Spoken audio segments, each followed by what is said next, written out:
The serial killer, Peter Sutcliffe, known as the Yorkshire Ripper, has died in hospital at the age of 74. He had coronavirus. Sutcliffe murdered 13 women across Yorkshire and the northwest of England between 1975 and 1980.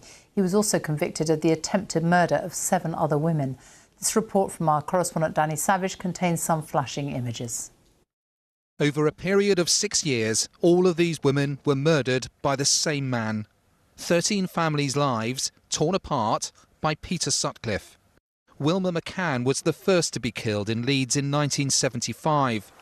Her son Richard was just 5 years old when she died.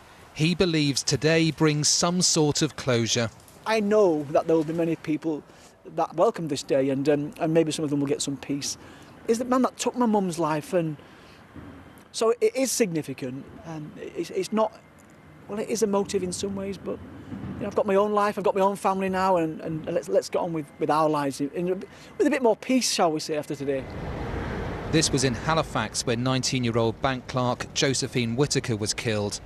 Murder scenes were scattered across Yorkshire and Manchester. For several years, women, especially here in West Yorkshire, were scared. Going out alone at night was a real risk. Peter Sutcliffe changed the way people lived.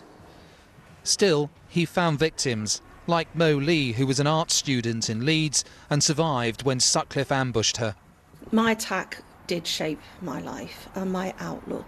You know, within a matter of 5 minutes, one side of that time scale, I was a happy-go-lucky, young, innocent art student, and after that I became sarcastic and cynical, and I lost trust. Sutcliffe was known to police. He was interviewed 9 times, but things never went any further. I'm Jack. I see you are still having no luck catching me. That's partly because the police inquiry was famously led down a blind alley by hoax tapes from a man dubbed Wearside Jack. He sent letters and tapes taunting the investigating officers. I have the greatest respect for you, George. Even though he fitted descriptions, it led to the conclusion that Peter Sutcliffe wasn't their man, as a retired detective recalls. And one of the top table officers said, is he a Geordie? No. What's his name? He said, Peter Sutcliffe. Now listen, boys. Peter Sutcliffe is not the Yorkshire Ripper. So Sutcliffe carried on killing. Colleagues at the haulage firm where he worked knew he was a suspect and used to joke about it. He was nicknamed the Ripper, and he used to answer to that sometimes. So it was, you know, it's rather sort of, it's sad now, isn't it? When he was eventually arrested for having stolen number plates, he confessed. At Dewsbury Police Station, the public turned out to express their disgust. Sutcliffe was jailed for the rest of his life. He died after contracting COVID-19 and refusing treatment. Few, if any, will mourn the passing of a man who destroyed so many lives. Danny Savage, BBC News, Leeds.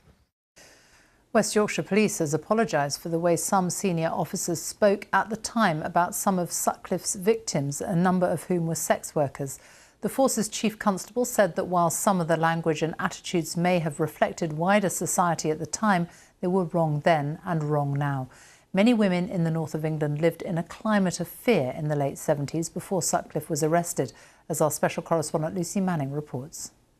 Wilma McCann, Emily Jackson, Irene Richardson, Patricia Atkinson, Jane MacDonald, Jean Jordan, Yvonne Pearson, Helen Ritker, Vera Millward, Josephine Whittaker, Barbara Leach, Marguerite Walls, Jacqueline Hill.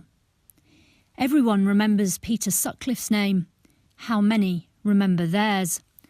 What no one forgets from the time is the terror felt by women.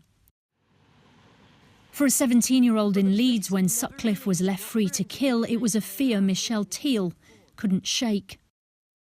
And we'd no mobile phones, so you couldn't ring to say, oh, I don't feel safe or anything. You'd nothing. So my mum used to time it knowing when I'd roughly be coming home, and she would walk halfway to meet me.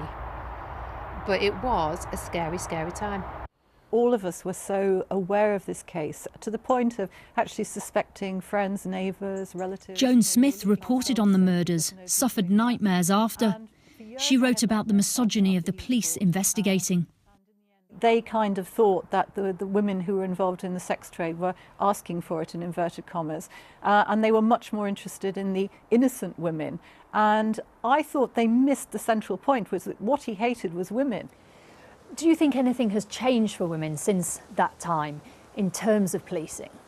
What it changed was women's attitudes. It kicked off the Reclaim the Night marches, women saying, we're the victims, why should we be the ones who stay at home? And this was an absolutely foundational event. For a former Yorkshire Evening Post journalist at the time of the murders, it boiled down to one thing. I would say there was institutionalised misogyny. The victims who survived had all said he had a local accent, but they didn't take any notice of those people. And if they'd listened to the women, maybe he would have been caught sooner. Violence against women is taken more seriously now, but few accused of rape are charged, and convictions for that and domestic abuse are down.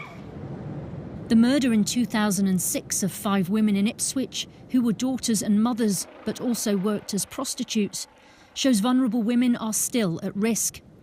And when the serial rapist John Warboys was to be released 2 years ago, it was the victims themselves who had to campaign to keep him in prison. In the late 1970s, it wasn't just a few weeks when women were scared to go out. It was 5 years. And today, there are still women who feel unsafe, not just on the streets, but often in their own home. Lucy Manning, BBC News.